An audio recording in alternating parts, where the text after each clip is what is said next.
Guys, good morning, no? Good morning sa inyo, no? Naku, tignan nyo naman, no? Tignan nyo, sobrang ano pa, sobrang dilim pa. As of now, ano na, 7 o'clock na umaga, no? At alam nyo naman dito, sa lugar namin, ay lalo't pag sasapit ang ano, ang winter, nako. Sobrang ikli ng ano, sobrang ikli ng ng araw, hindi gaya nung summer, di ba? Yun, naalala nyo, alas 10 pa lang, alas 10 na, maliwanag pa, tapos alas 5, 5:30, ano na, maliwanag na. So ngayon, baliktad naman. Nakapanibago lang kasi, alam mo yun, tapos maulan pa rito, no?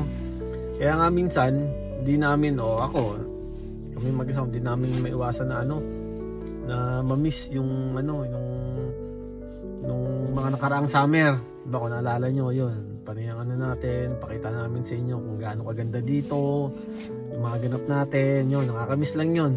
Sa ngayon kasi medyo iwas tayo sa ganun, sa mga ganung ganap, kasi nga, yun, medyo ano na, medyo malamig na, tapos, yun, madalas na rin mag-uulan, no?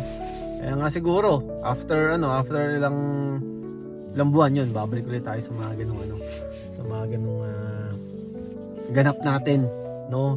Sa ngayon, medyo chill muna tayo dito sa lugar namin, at bahay, trabaho, ganun. Ayun, pasensya na kayo kung hindi ko maipakita sa inyo yung ano, yung ganda ng lugar namin dito, yung mga hindi pa namin napupuntahan. Actually, gustong-gusto nga namin puntahan talaga yun para may pakita din namin sa inyo, mapanood nyo rin, at malaman nyo rin kung ano yung mga dapat bang ano rito, dapat bang puntahan, lalo pagdating sa nature, you know. Actually, yun nga, nahilig na nga rin kami sa mga ano, sa mga ganap, no? Kasi nga ewan ko kasi ano gaya nga nung ano, ewan ko kung kilala nyo si ano guys, pero malamang kilala nyo si Gio Ong, no? Kadalasan kasi noon sa mga kino-content kasi noon, mga ano, mga tungkol sa mga nature, ganon. Punta sila sa ganto, hiking sila sa ganyan. Kumbaga, pinapakita nila yung ano, yung ganda, especially dyan sa Pilipinas, no? So, yun nga, magmula nung napanood namin siya.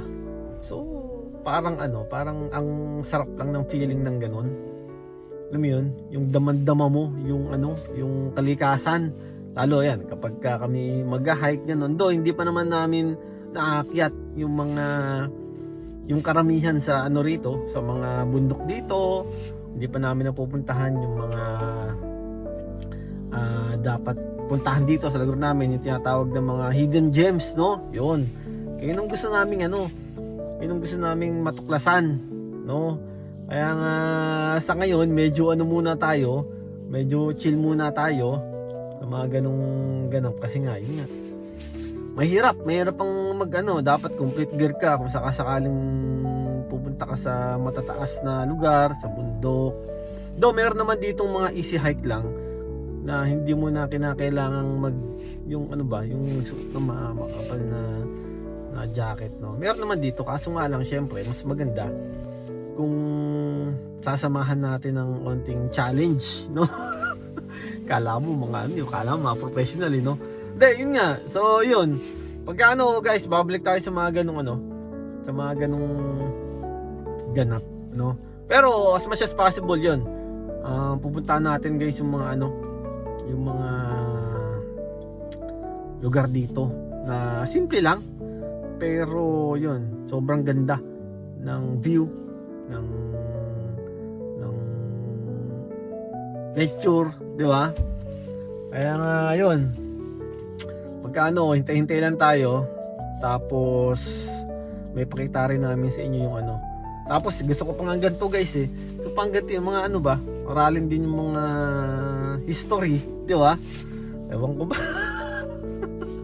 Kasi yun nga guys, sobrang nakakatanggal stress, no? Kapag pupunta ka sa mga ganito, imbis na magpunta ka sa sa mga mall, ganun, gastos pa, 'di ba? Hindi gaya dito, sa mga gantong lugar ay talagang kahit di ka gumastos, guys. Sulit naman guys ang ano mo, ang pagpunta mo, no? At eto, ayun na. Mag-ano na tayo, papasok na rin tayo, ilang minuto na lang. Tayo ay mag-ano na naman guys, tatrabaho na naman, no? So guys, yun lang ha. Ingat kayong lahat, no?